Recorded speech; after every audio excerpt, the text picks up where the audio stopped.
আসসালামু আলাইকুম। আজকে বাংলাদেশ একটা ইতিহাস তৈরি করলো।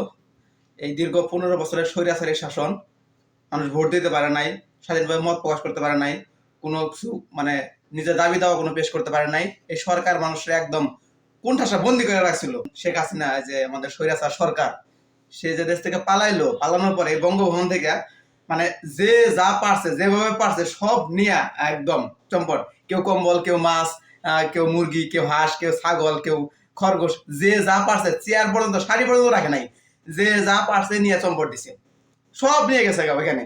এখন ওইখানকার একটা ভিডিও আছে, সেটা হচ্ছে সবাই বঙ্গভবনে গণভবনে খাওয়া দাওয়া করতেছে। বঙ্গভবন না, সরি, গণভবন হবে। গণভবনে খাওয়া দাওয়া করতেছে। এই খাওয়া দাওয়ার ভিডিওটা ইতিমধ্যে দেখলাম খুব ভাইরাল হয়ে গেছে। তো আমি আসলে চলেন সবাই মিলে আমরা খাওয়া দাওয়ার ভিডিওটা আগে দেখে নেই, তারপরে এটা বলি কিভাবে গণভবনে খাচ্ছে। একটা কথা বলতে হবে, গণভবনে খাচ্ছে। আরে ভাই, ও ভাই, খাও খাও, গণভবনে খাওয়া।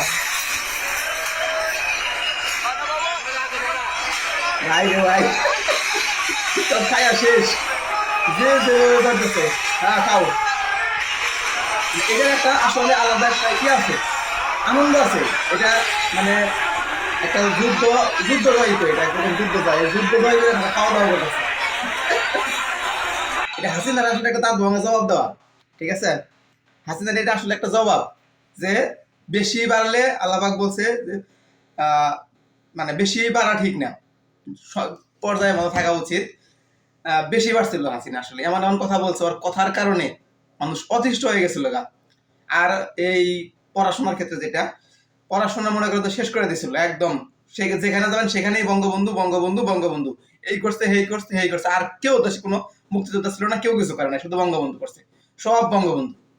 তো আচ্ছা, ভিডিওটা দেখে কেমন লাগলো জানাবেন।